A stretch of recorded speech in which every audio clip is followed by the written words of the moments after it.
ও বাবা গল্প বলো না, নবীজির গল্প বলো না। ও বাবা গল্প বলো না, নবীজির গল্প বলো না। ও বাবা গল্প বলো না, নবীজির গল্প বলো না। নবীজির গল্প বলবেন আপনি? আমি মোবাইল গল্প বলো না, গল্প বলো না, কিসের গল্প? গল্প হ্যাঁ, কিসের গল্প চাও তোমরা? মজার গল্প। আর সময় পাইছো না, আমি ঘুমে এই সময় এসে গল্প শুনতাম। আসো কি আসো, আসো অবশ্য। কার গল্প বলতাম? নবীজির গল্প। আচ্ছা, তাহলে আজকের গল্পের নাম হলো নবী ও বিড়াল। গল্পের নাম কি? নবী ও বিড়াল। নবী ও বিড়াল। এর আগে একটা আয়াত পড়ে আল্লাহ পাক পবিত্র কোরআনে বলেছেন, ওমা আরসালনাকা ইল্লা রাহমাতাল লিল আলামিন। অর্থাৎ আল্লাহ তাআলা আমাদের নবী হযরত মুহাম্মদ সাল্লাল্লাহু আলাইহি ওয়াসাল্লামকে পৃথিবীতে রহমত স্বরূপ প্রেরণ করেছেন, পাঠিয়েছেন রহমত হিসেবে গোটা বিশ্বের জন্য।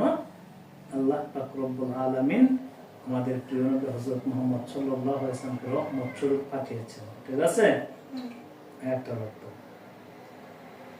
আমাদের আজকে গল্পের নাম কি? নবী ও বিড়াল। নবী ও বিড়াল। আমাদের প্রিয় নবী হযরত মুহাম্মদ সাল্লাল্লাহু আলাইহি ওয়াসাল্লাম রাত্রে ঘুমিয়ে আছেন, বুঝছো? এমনই সময় হঠাৎ ফজরের আজান পড়ছে। ফজরের আজানের সময় মুয়াজ্জিন বলতেছে, আল্লাহু আকবার,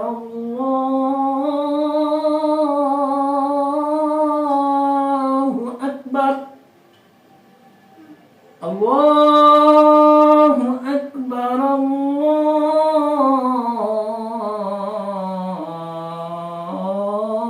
আল্লাহু আকবার। এই কথা শুনে রাসূল সাল্লাল্লাহু আলাইহি ওয়াসাল্লামের ঘুম ভেঙে গেছে। কি হয়েছে? ঘুম ভেঙে গেছে। ঘুম যখন ভেঙে গেছে, এখন রাসূল সাল্লাল্লাহু আলাইহি ওয়াসাল্লাম তো কখনো নামাজ কাজা করতেন না। তখন চিন্তা করছে মসজিদে যাবে, ঠিক আছে?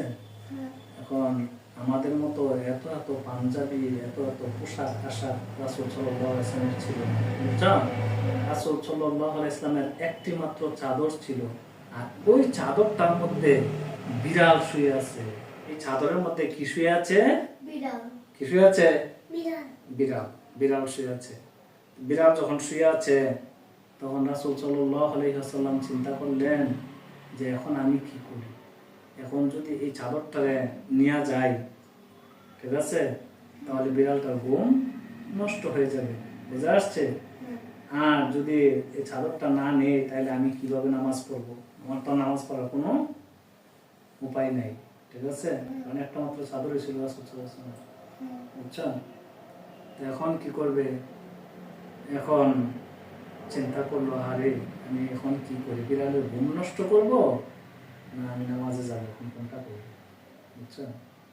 এর মধ্যে রাসূল সাল্লাল্লাহু আলাইহি ওয়াসাল্লামের মনে হয়ে গেল, যাই রে, আমি তো গোটা বিশ্বের জন্য রহমত স্বরূপ প্রেরিত হয়েছি, আমি তো পারি না বিড়ালটার ঘুম নষ্ট করতে, ঠিক আছে? তখন রাসূল সাল্লাল্লাহু আলাইহি ওয়াসাল্লামের ঘরে একটা কেঞ্চি ছিল, কেঞ্চি, বুঝছো, যাদের কাটা যায়, কাপড় কাটা যায়। তখন রাসূল সাল্লাল্লাহু আলাইহি ওয়াসাল্লাম একটা কেঞ্চি হাতে নিয়ে তারপরে কি করছে, তোমার এই বিড়ালটা যে জায়গাটার মধ্যে ঘুমায় আছে একটা সাইডে, এই জায়গাটা আস্তে আস্তে করে কেঞ্চি দিয়ে কেটে বাকিটা চাদর লইয়া নামাজে গেছে, বুঝছো? কিন্তু আমি আর তুমি যদি হইতাম, আর আমার আর তোমার চাদরের মধ্যে যদি বিড়াল শুয়ে থাকতো, ওই হারামজাদি, আর জায়গা পাস নাই, হ্যাঁ, আমার চাদরে এসে রইছস। অথচ রাসূল বিড়ালটার সাথে কি ব্যবহারটা করেছে, কি আচরণটা না করেছে বিড়ালটার সাথে। রাসূল বিড়ালটার সাথে কি সহমর্মিতার পরিচয় দিয়েছে, নিজের চাদর কেটে নামাজে গেছে চাদর লইয়া, আর বিড়ালের ঘুম নষ্ট করে নাই। এই ছিল রাসূল সাল্লাল্লাহু আলাইহি ওয়াসাল্লামের সাথে বিড়ালের গল্প। মনে থাকবে তো? হ্যাঁ। আসসালামু আলাইকুম ভাতিজারা, যদি আমাদের ভিডিও তোমাদের ভালো লাগে তাহলে লাইক কমেন্ট শেয়ার করে ছড়িয়ে দিবে। আসসালামু আলাইকুম বাতিজারা, যদি আমাদের ভিডিওটা ভালো লাগে তাহলে শেয়ার করো, লাইক করো, কমেন্ট করো, তাহলে আমরা আরো ভিডিও বানাবো।